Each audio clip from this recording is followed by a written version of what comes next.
Assalamualaikum warahmatullahi wabarakatuh. Pada video kali ini, saya akan menjelaskan mengenai teorema dan pembuktian sifat-sifat bilangan real pada mata kuliah analisis real. Kita akan membahas definisi bilangan real, kemudian membahas beberapa sifat-sifat bilangan real beserta contoh soal. Sebelum itu, apa yang kamu ketahui tentang bilangan real dan apa saja sih sifat-sifat bilangan real? Apa itu bilangan real? Bilangan real adalah semua bilangan yang dapat diletakkan pada garis bilangan kontinu, meliputi bilangan rasional dan bilangan irasional. Bilangan real itu meliputi 0, 5, minus 12, 3,14, 7/4, dan sebagainya. Bilangan rasional dalam kurung 3 sama dengan 3/1, dalam kurung 0,25 sama dengan 1/4. Bilangan irasional sama dengan dalam kurung akar 2 sama dengan 1,414213566 dan sebagainya. Semua bilangan rasional dan bilangan irasional termasuk dalam bilangan real. Nah, yang selanjutnya di sini saya akan membahas sifat-sifat aljabar dasar untuk operasi penjumlahan dan perkalian. Yang pertama ada sifat penutup, yang kedua komutatif, yang ketiga asosiatif, yang keempat identitas, yang kelima inverse, yang keenam distributif. Yang pertama ada bilangan tertutup, adalah sifat operasi matematika yang menyatakan bahwa ketika dua bilangan real dioperasikan, ditambah, dikurang, dikali, dibagi, hasilnya tetap merupakan bilangan real. Contohnya pada bilangan tertutup, pada penjumlahan dapat dirumuskan A plus B, A-nya itu 4 dan B-nya itu 3. Jadi 4 ditambah 3 itu sama dengan 7. Kalau pada perkalian, A dikali B, 3 dikali 5 sama dengan 15. Yang selanjutnya pada sifat komutatif adalah sifat operasi hitung yang tidak berubah hasilnya meskipun urutan bilangannya ditukar. Contohnya dalam penjumlahan itu dapat dirumuskan A plus B sama dengan B plus A. A-nya itu 5, B-nya itu 3. Jadi 5 ditambah 3 sama dengan 8. Dan yang selanjutnya itu pada ruas kanan B plus A, itu B-nya 3 dan A-nya 5. 3 ditambah 5 sama dengan 8. Jadi ini disebut bilangan komutatif karena dia menghasilkan hasil yang sama meskipun urutannya itu berbeda atau ditukar.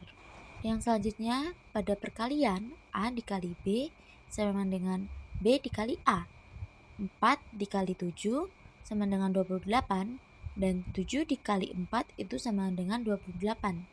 Jadi ini juga disebut komutatif pada perkalian. Yang selanjutnya ada sifat asosiatif. Adalah sifat operasi hitung di mana pengelompokan letak tanda kurung tidak mempengaruhi hasil perhitungan. Contohnya dalam perkalian dalam kurung A dikali B kali C sama dengan A dikali dalam kurung B dikali C. A-nya itu 4, B-nya 5, C-nya 3.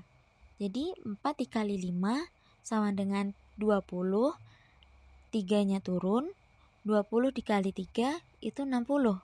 Dan yang ruas kanan itu A-nya 4, B-nya 5, C-nya 3.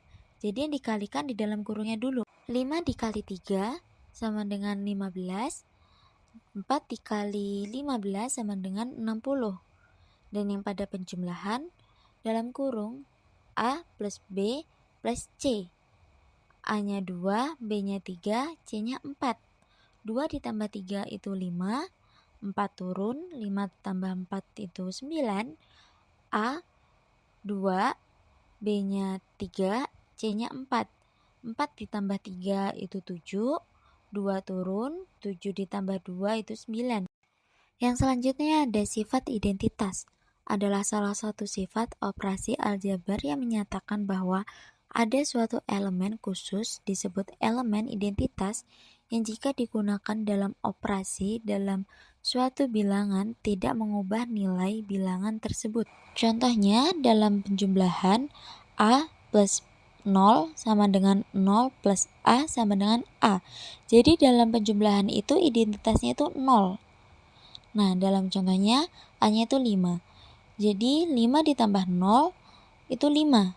Dan 0 ditambah 5 sama dengan 5. Dan pada perkalian A dikali 1 sama dengan 1 dikali A sama dengan A.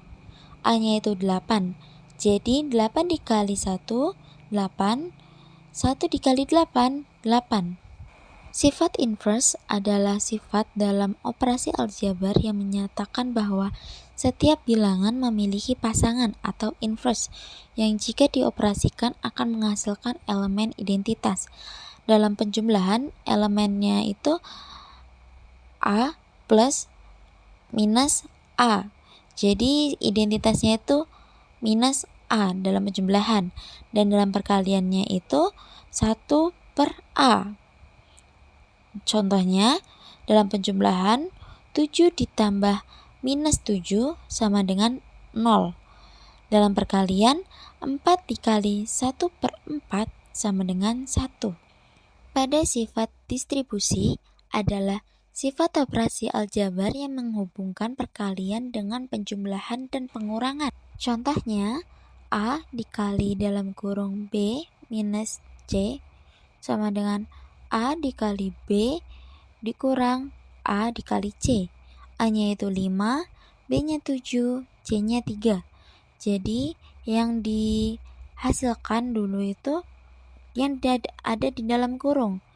Jadi 7 dikurang 3 sama dengan 4, 5 turun, 5 dikali 4 sama dengan 20. 5 dikali 7 itu 35, 5 dikali 3 itu 15. 35 dikurang 15 itu sama dengan 20. Dan yang selanjutnya ada A dikali B plus C sama dengan A dikali B plus dalam kurung A dikali C. 3 A-nya itu 3, B-nya 4, C-nya 2. Jadi yang dihasilkan dulu itu yang ada di dalam kurung. B ditambah C. 4 ditambah 2 sama dengan 6. Jadi 3-nya turun. 3 dikali 6 itu sama dengan 18. Dan 3 dikali 4 sama dengan 12. 3 dikali 2 sama dengan 6. Jadi 12 ditambah 6 sama dengan 18. Baik, terima kasih sudah menyimak video dari saya. Semoga penjelasan dari saya mudah untuk dipahami.